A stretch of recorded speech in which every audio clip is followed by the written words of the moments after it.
Davos स्वित्झर्लंडमधील हे शहर महाराष्ट्राला एक ऐतिहासिक झेप घेण्यासाठी पुन्हा एकदा साक्षीदार ठरले। वर्ल्ड इकॉनॉमिक फोरममध्ये जेव्हा जगातील मोठे उद्योगपती जमले होते तेव्हा महाराष्ट्राने एका नव्या शहराचा पाया रचला आणि ते शहर म्हणजे तिसरी मुंबई आणि त्याचं केंद्र ठरणार आहे पेण।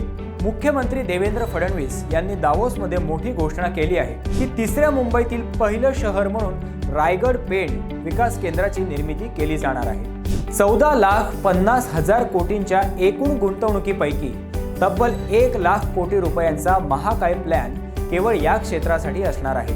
हा आकडा फक्त एक गुंतवणूक नाही तर पेण आणि पर्यायाने संपूर्ण रायगडचा चेहरा मोहरा बदलणारी एक क्रांती आहे। आपल्याला माहिती आहे की मुंबई 3 ही आपण तयार करतो।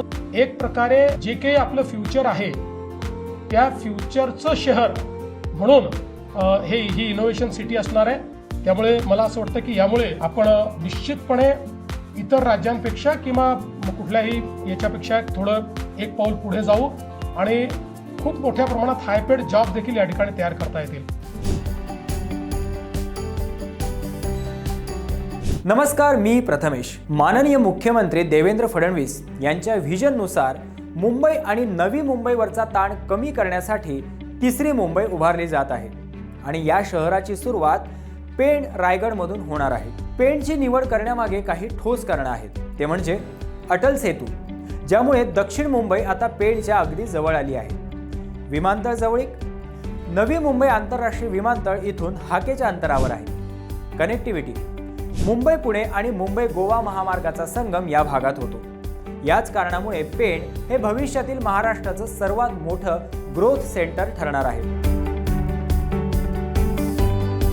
आतापर्यंत पेणची जागतिक ओळख ही सुंदर आणि देखण्या गणपती मूर्तींसाठी होती, पण आता पेणची ओळख बदलणार आहे। इतिहासात पहिल्यांदाच पेणमध्ये 1 लाख कोटी रुपयांची औद्योगिक गुंतवणूक करण्यात येत आहे। यापूर्वी पेणमध्ये छोटे मोठे कारखाने होते, पण जागतिक दर्जाचा बिझनेस डिस्ट्रिक्ट म्हणून ह्या भागाचा विकास पहिल्यांदाच होणार आहे। हा प्रकल्प यशस्वी झाल्यावर पेणमध्ये केवळ इमारती उभ्या राहणार नाहीयेत, तर तिथे परदेशी कंपन्यांची मुख्यालये असतील। आता या 1 लाख कोटींच्या गुंतवणुकीतून पेणमध्ये काय काय होणार आहे तर IT आणि फिनटेक, मुंबईतील मोठ्या बँका आणि IT कंपन्यांसाठी इथे जागा उपलब्ध असेल। डेटा सेंटर्स, जागतिक तंत्रज्ञान कंपन्यांचे सर्व्हर हब इथे उभारले जातील। स्मार्ट रेसिडेन्शियल सिटी, आधुनिक सोयीसुविधांनी सज्ज अशी घरे आणि रिव्हरफ्रंट डेव्हलपमेंट। लॉजिस्टिक्स, JNPA बंदराच्या जवळ असल्यामुळे मालाची वाहतूक सुलभ होईल। हे शहर केवळ राहण्यासाठी नाही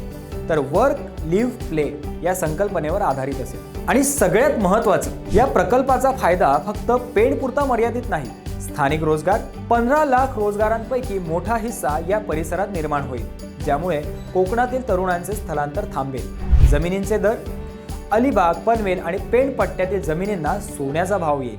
पायाभूत सुविधा, रस्ते, पाणी आणि वीज या मूलभूत सुविधांचे जाळे या भागात अधिक मजबूत होईल। थोडक्यात सांगायचे तर हा प्रकल्प संपूर्ण रायगड जिल्ह्याला महाराष्ट्राचं नवीन आर्थिक इंजिन बनवेल। माननीय मुख्यमंत्री देवेंद्र फडणवीस यांनी स्पष्ट केले की दावोसमध्ये झालेले हे करार कागदावर राहणार नाहीत। वॉर रूमच्या माध्यमातून या प्रकल्पांच्या अंमलबजावणीवर स्वतः मुख्यमंत्री लक्ष ठेवणार आहेत। पेणला स्मार्ट बिझनेस सिटी बनवण्यासाठी परदेशी तज्ज्ञांची मदत घेतली जाणार आहे। तर मित्रांनो, पेणमध्ये होणारी ही 1 लाख कोटींची गुंतवणूक आणि तिसरी मुंबईचं स्वप्न महाराष्ट्राला $1 ट्रिलियन अर्थव्यवस्थेकडे घेऊन जाणारा एक महत्त्वाचं पाऊल आहे। गणपती बाप्पाच्या आशीर्वादानं सजलेलं हे पेण शहर आता जगाच्या नकाशावर एक मोठं बिझनेस हब म्हणून झळकण्यासाठी सज्ज आहे। तुम्हाला काय वाटतंय? पेणमधील या विकासामुळे तुमच्या आयुष्यात किंवा तुमच्या परिसरात काय बदल होतील? कमेंटमध्ये नक्की कळवा। व्हिडिओ आवडला असेल तर लाईक करा, शेअर करा आणि अशाच माहितीपूर्ण अपडेट्ससाठी आमच्या चॅनलला नक्की सबस्क्राईब करा। धन्यवाद।